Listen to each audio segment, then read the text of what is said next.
do do do do do do do do do do do la la la la la la la la la la la la la. Hey, hey, hey, Joyce. Oh my God, that's so funny. Here I am singing. I'm late. I'm running around like crazy because my story that I'm doing today, which was on my desk, has somehow disappeared. It's not anywhere where it's supposed to be. So I'm frantically looking for it. To get up here, it's 1 minute after 4. I rush in. I start, humming and talking and stuff while I'm getting the staple out of the copy of it that I got out of a binder. And then I realize I'm just singing to nothing because I haven't actually started press go live. I haven't clicked go live. So anyway, thank you all.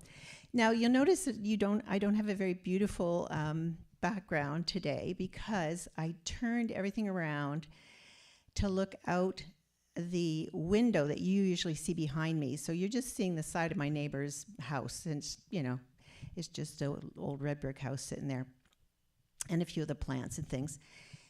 And the reason is that I am standing here holding on to the computer,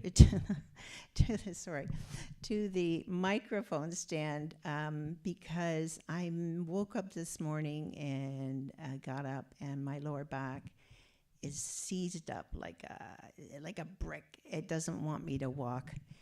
However, I do have, this is a little unsolicited sponsorship here. I have a Robax Thermacare neck heating thing on my sacrum to when the heat is gradually getting in there and relaxing everything that had seized up. So I'm okay. I'm just a little frantic. Anyway, we will start with the land acknowledgement, and then I'll say hello to you all and we'll get started. We acknowledge that this Monday Live sits on the treaty territory of the Mississaugas of the Credit First Nation and 6 nations of the Grand River, as well as the traditional territory of the Anishinaabe Nation, the Haudenosaunee and Wendat Confederacies, and the lands of many other Indigenous people who passed through or still call this land their home. This territory is part of the Dish with One Spoon Treaty, an agreement between the Anishinaabe, Haudenosaunee, and allied nations to peaceably share and care for the resources around the Great Lakes.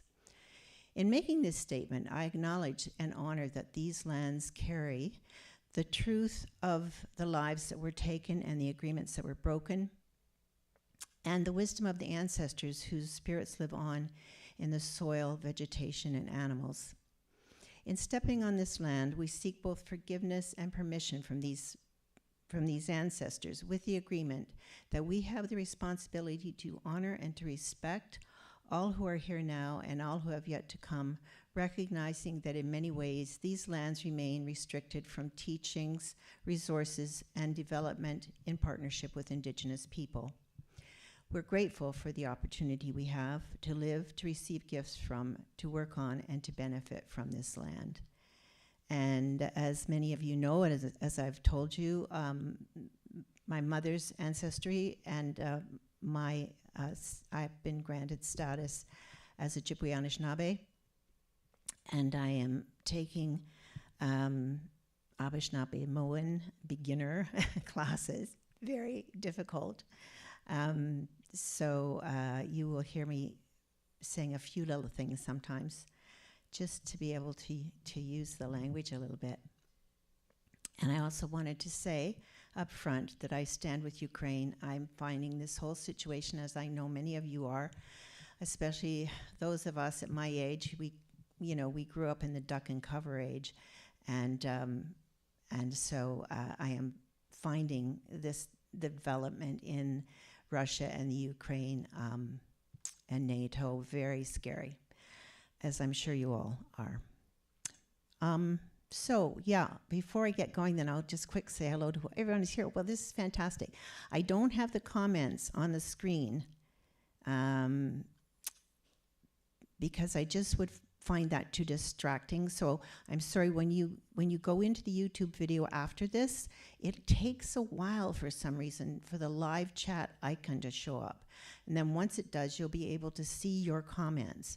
However, anyone who watches after this, because this video will show up in my video channel, Catherine M. Thompson, Cat's Cupboard, on YouTube, and anyone who wants to comment after that will have to make a public comment. So the comments are kept separate.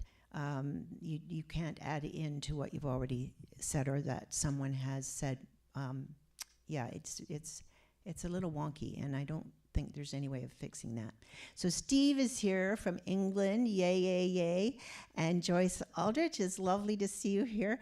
Joyce does this just talking and singing, chatting away video I don't know how often you do it, Joyce. It seems like a lot, but it's great. And she, yeah, so you might want to listen to that, because Joyce is a wonderful jazz singer, and she sings other things as well, and it's just really fun. And Mary Ann's here, yes, from Waterloo, fantastic, and Susan Shurish, who is a visual artist, and she's tuning in down from my hometown way, and she's coming from the St. Thomas area, Port Stanley. So that's great. Nothing wrong with good old red brick. Oh no, there's nothing wrong with it. It's just different than the trees and the birds and the distant snow and stuff. But I needed to turn it around today. Yes, I hope everybody does stand with Ukraine. It's really kind of frightening, isn't it? And once a week, just like me. Yes, that's how often Joyce posts. So, Joyce, you know what? It would be great if though Steve said he could not put his website in, but you could try, Joyce, putting because you do a YouTube thing too, so you might try putting that URL or just how to find it in the comment. It might not work. Anyway, guys, I want to get on with this today because the story itself takes about 20 minutes, and I think you're in for a treat, but who knows? If you can't stand it anymore, you can just leave. I did want to mention that today, Monday, February 28th, any paypal.me/Catherine M. Thompson tips or any e-transfer support will cover the expense of future music and lyric videos. And I'd love to make a music video for Swing Daddy, as y'all know, and I haven't quite got the funds for that yet, so I'd appreciate any little bit of help that you can give me. And yeah, so it's time for the story, and I'm just wondering if I should do anything else prior to that. No, I think this is fine. So this is a long story. Golden is a song suite, and so there's not much room for anything else this live, but I am going to tack a video on for you because if you remember last week, the Only Lonely Me video had somehow disappeared out of the scene that I had captured it in for the eCam Live. And however, I have got it up ready to go again. So I'll do that at the end. Otherwise, it's all a cappella. And so here we go. So just to let you know how this came to be, this first song that I'm singing, I had written, well, let me go to the end. The last song I sing, I wrote just after my dad died. And so it's just a song of its own. And the first song I wrote, just after I started work at Niagara District, so around 87, 88, 80, and 90, somewhere in there, I wrote this song. And I was a storyteller for quite a few years, for about 10 years, after I graduated from York. And what happened was that here I was working in Niagara, and I was still doing some storytelling in the elementary schools from time to time around there. So I got an invitation to do a storytelling weekend over, it was in February, it was over Valentine's weekend at the Pillar and Post, which is one of the gorgeous old hotels in Niagara-on-the-Lake. And my fellow storyteller was a man who was very well known. I'm really sorry about this. I can't remember his name, but he was really well known because at the time he was sort of the head of or very high up in the Toronto School of Storytelling.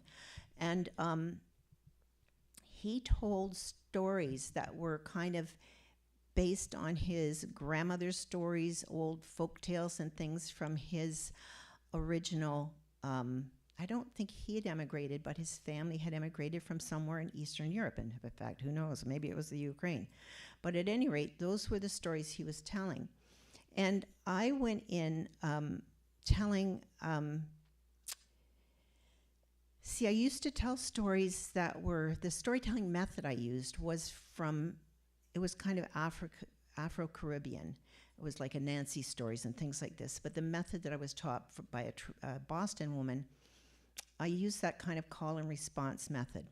And I found that didn't work very well for longer fairy tales like, Cinderella, for instance. I could make it work for Cinderella, but it took a long time, and it was much better. It worked much better telling stories like Anansi, sort of picture book-sized stories, or stories from our Indigenous people in Canada. And then by this time, I had begun to feel uneasy about that because I was beginning to learn about cultural appropriation and so forth. So I did tell, like, fairy tales, European fairy tales, and I was feeling very confined to that at the time.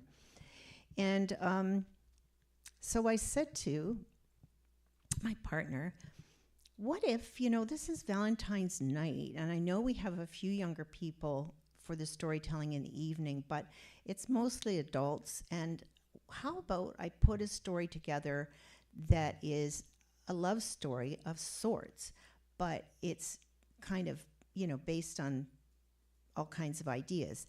So I went to my room and I wrote down a whole bunch of little notes, quick notes, and I put them together, and I started with a song, the song I had written for sort of recently. Then I told the story, and if there was ever a time when I wished that there was a video camera there, because the story just poured out of my mouth. It just came right off my forehead, and it didn't miss a beat. And then I finished with another song. So that's what I'm going to share with you today. I don't have a video of it. I have a fellow in Oakville who started working on a video, and then we've never finished it. But the whole suite is called Golden, and it's 3 things. So it's Those Tender Lips, Golden Boy, and Reunion. Ooh,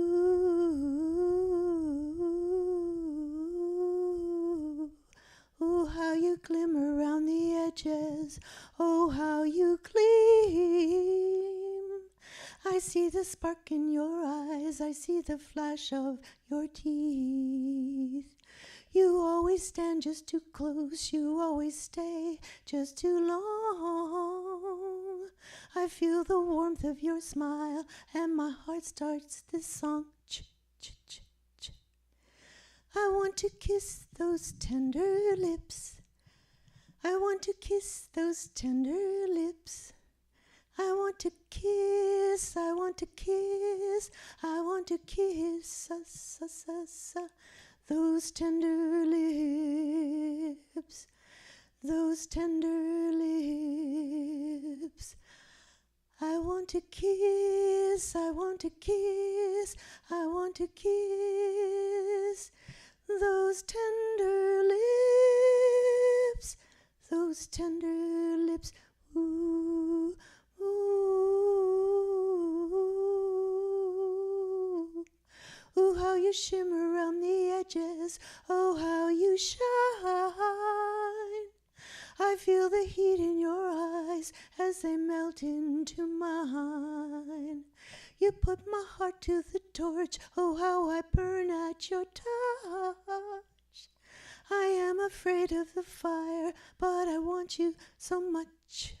Ch, ch. I want to kiss those tender lips. I want to kiss those tender lips. I want to kiss, I want to kiss, I want to kiss those tender lips, those tender lips.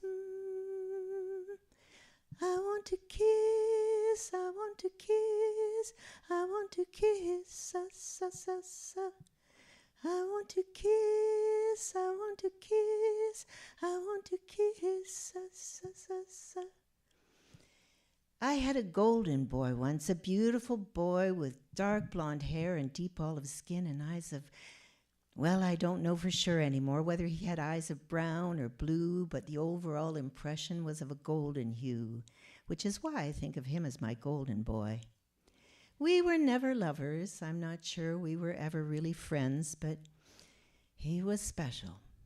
We met at my hometown college.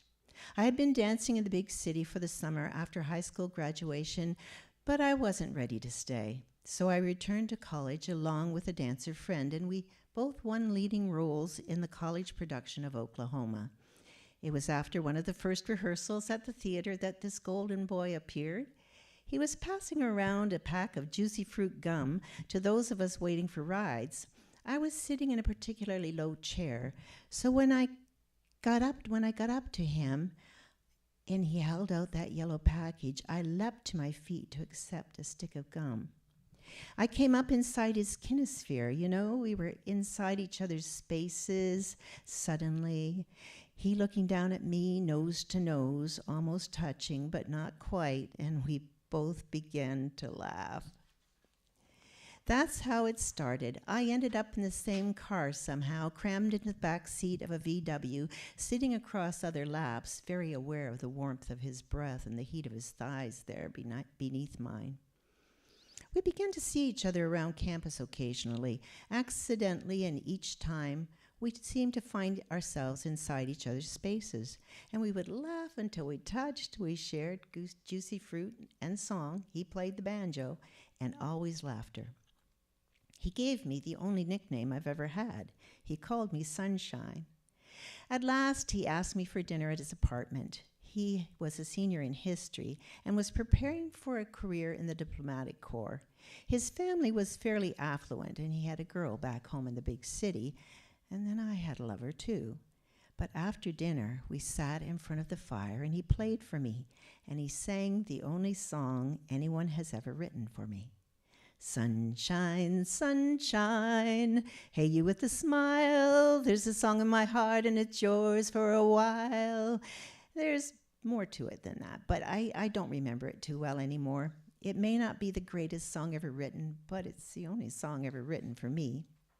We sat in front of the fire and sang. We talked about the current philosophical tome, The Prophet, especially the passage that begins, "Then said Almitra, speak to us of love." We sat in front of the fire and we laughed and we touched and we kissed, and we fell into an embrace that lasted for hours. We never did become lovers. This was the mid-60s, just on the brink of the sexual revolution, and at the time, one did not take a lover so casually. And after all, he had a girl somewhere, and I had a lover. When my lover came down for the cast parties, my golden boy would dance with my dancer friend, and all of us had a wonderful time together. And yet, whenever I met my golden boy all that year, we laughed and we touched and we kissed and we fell into an embrace that would last for hours. At the end of that year, my dancer friend and I went back to work in the big show in the big city. Everyone else left the country. My lover went abroad to Europe, and my golden boy went off to the third world countries of Africa. I was feeling emotionally battered and very lonely when one night after the show, I was heading into a restaurant with my dancer friend, and there he was, more golden than ever from the hot African sun. Such a beautiful sight. I ran up to him and came up too close, nose to nose, almost touching. We were inside each other's spaces and we were laughing. And shortly thereafter, and whenever we met, we laughed and we touched and we kissed and we fell into an embrace that would last for hours. He would arrive unannounced at my apartment in the big city, home unexpectedly from college, singing as he scaled the 3 flights of stairs to my garret. Sunshine, sunshine, hey you with the smile. He would chastise me about the state of my rooms and chide me for not eating enough and then take me out for a burger. When we came back, we would laugh, we would touch, we would embrace, and the embrace would last for hours. Somehow, he never seemed to arrive when my lover was there. But one day, late in the fall of that year, he arrived at my door, and he was not singing. He would not come in and insisted that I come out for a drive with him. We drove until the talking stopped. We drove until the silence became unbearable. Finally, he pulled over and to my silence explained that he would not come to see me ever again. He could not understand what it was that we were to each other, but he felt that he might be falling in love. Whether with me or someone else, he never explained. He told me to marry my lover. That was the best solution. He pulled from the glove compartment a gift from me, a copy of The Prophet, inside of which was tucked an empty pack of juicy fruit gum and a copy of his song, Sunshine, sunshine, hey you with the smile. There's a song in my heart and it's yours for a while. In February of 1967, my lover and I became engaged, and we returned to our hometown and to the college to visit my golden boy. We wanted to give him the news ourselves and invite him to the wedding. We had a lovely visit, looking at his African photo, sitting in front of the fire, talking and laughing. We laughed, but we did not touch, we did not kiss, we did not fall into an embrace that lasted for hours. Instead, we talked about how we would probably run into each other 15 years later when we were all happily married with a couple of kids, with houses in the suburbs and reasonably satisfying careers. He would be on a speaking tour when we married and could not attend the wedding. And that was the last time I saw him. Almost. I did marry my lover, and we're happy to this day. But in February of 1882, 15 years after that last golden evening, I packed up my bags and my 2-year-old daughter, my youngest child, left my almost suburban house circa 1953, my husband and our 2 older children, our 2 cats, and our station wagon, and got into my VW and headed for our hometown.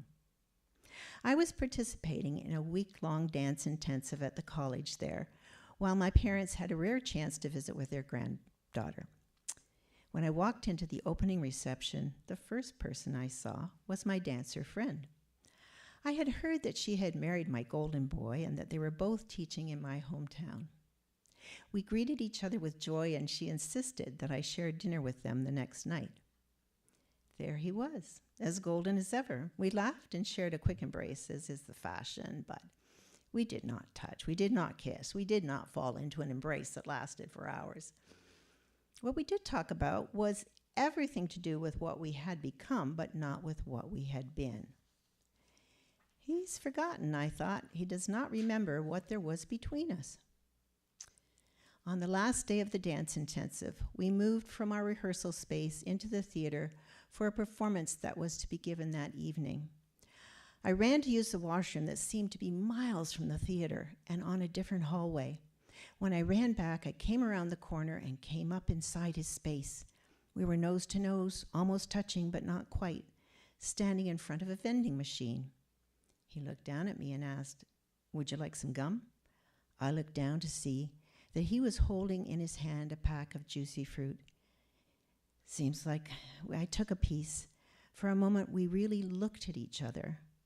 "Seems like old times," he said.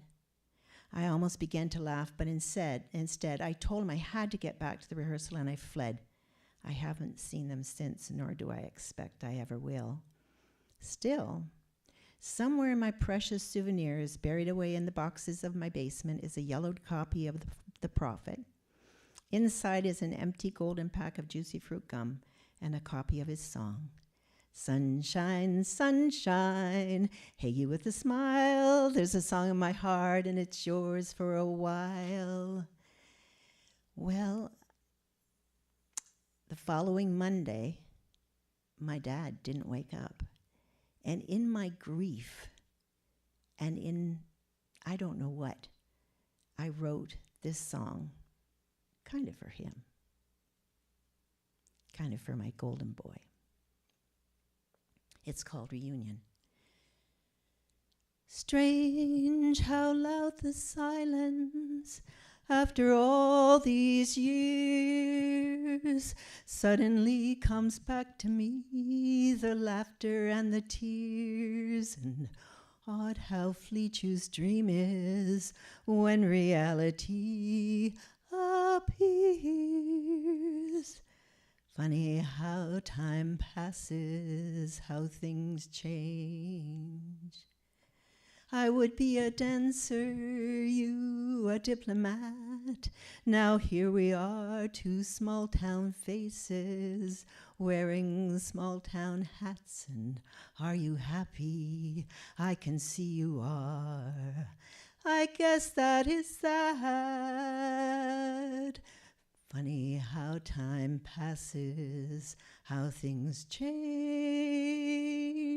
how my heart would break whenever laughter touched your eyes.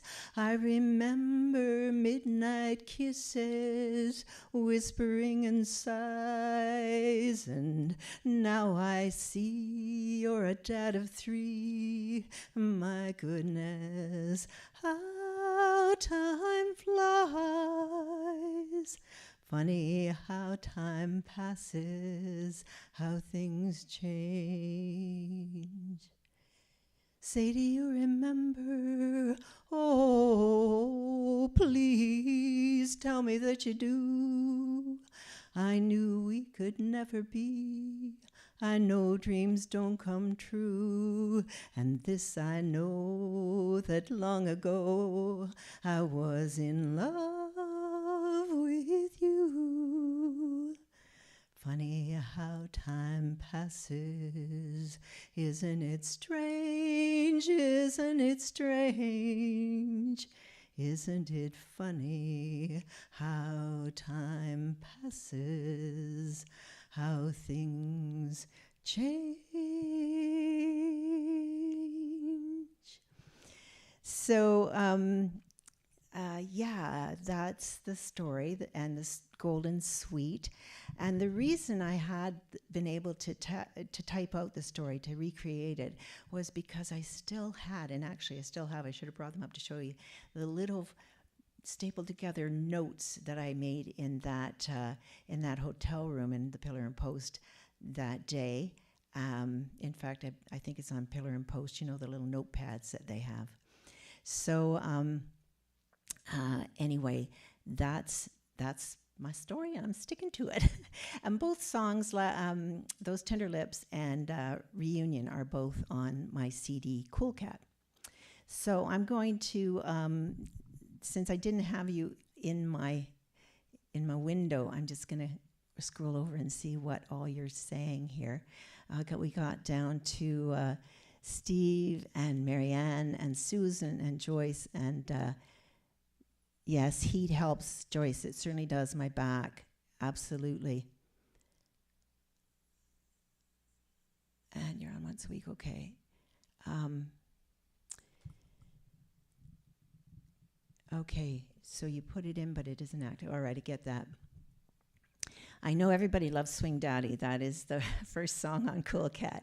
In fact, my friend, I'll mention this now because I was going to mention it at the end. I didn't get my songs into my friend Colleen Kitchen because I had a hard time doing a voiceover of notes about the songs and sending them to her. It was something new to me, but I managed it. And so she will be featuring my songs on her her Spotify podcast, Talk Music to Me. Do find it and follow it. It's really fun. It's easy listening. She features one artist and 5 of their songs and the artist speaking about the songs. So it's like, I don't know, 20 minutes to half an hour, and it's great. It's on Saturdays on Spotify, but you can follow it, and then you'll get the notice. Yeah, and Swing Daddy's one of those. Yes, Dan Yazinski. That's exactly who it was, Marianne. And that was the storyteller who was with me that weekend. Good for you, because my memory isn't good enough to remember names at any time, but I have a name, a sieve in my brain where the names are stored. They followed all the time. But that's absolutely who it was.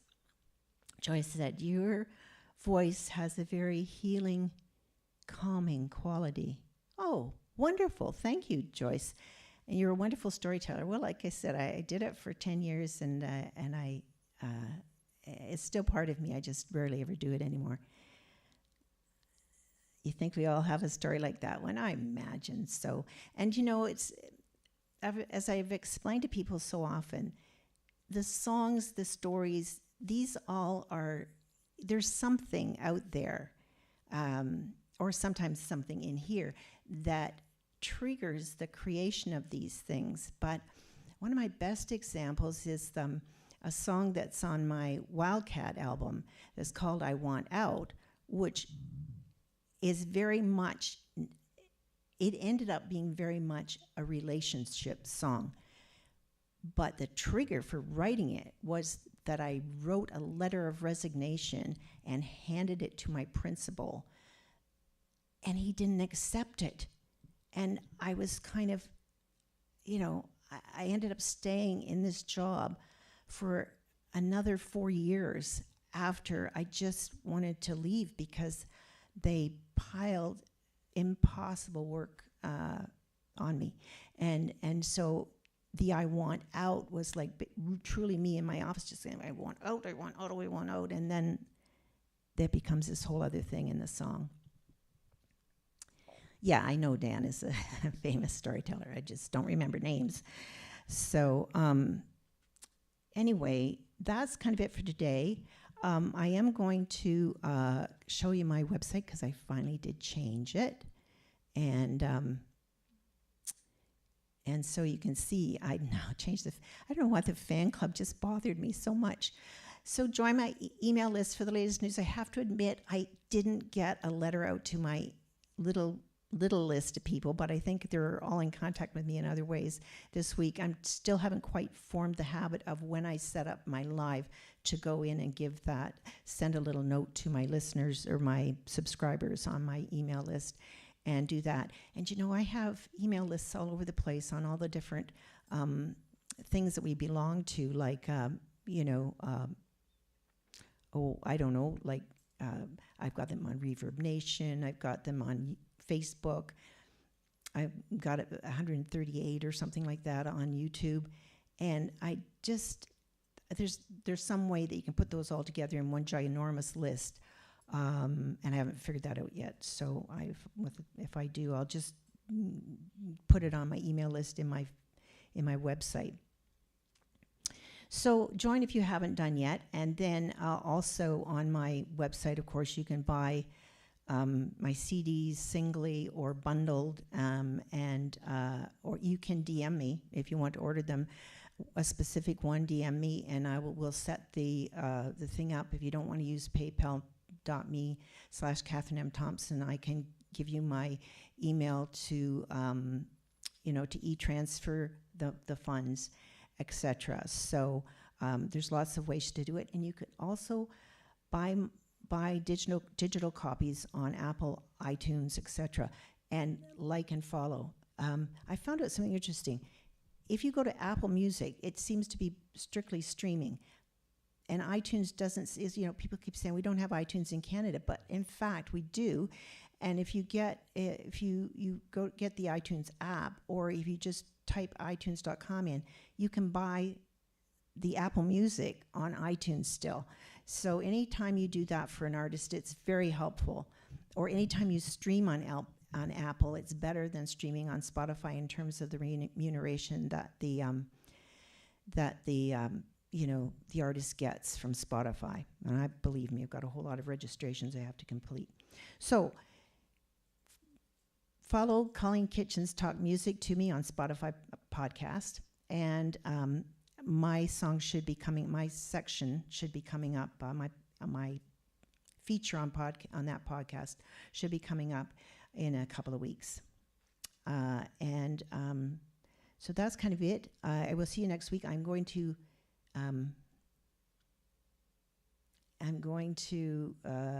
we're going to go out with the Only Lonely Me video, and I'm going to, I'll just pop in at the end to say goodbye.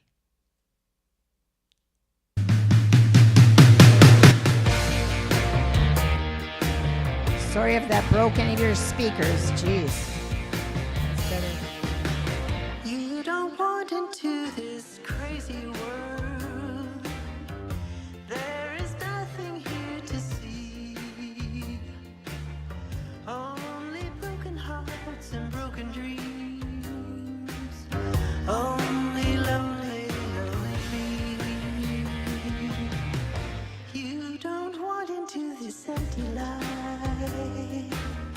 An empty spot where life should be. Only broken hearts and broken dreams. Only lonely, lonely me. You saw me on that cold, cold corner. A wild wind whipping through my hair.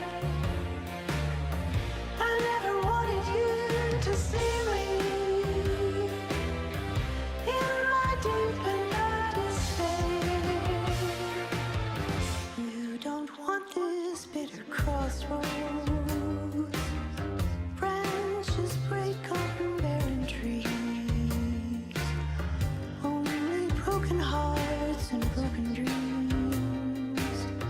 Only lonely, lonely me.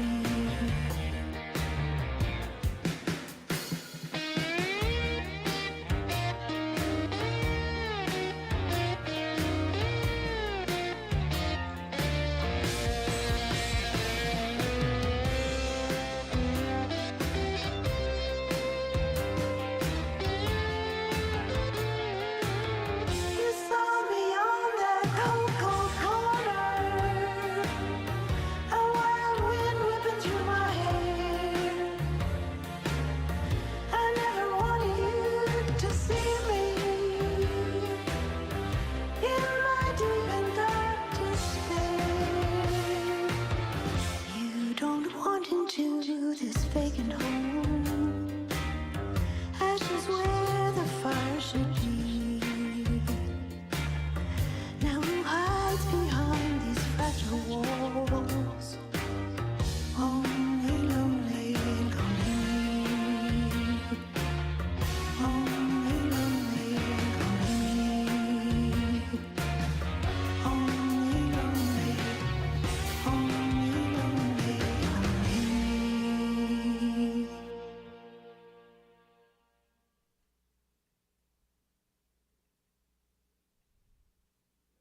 So that's it for today. Thank you all for coming. Miigwech, and I'll see you next Monday. Pamapi.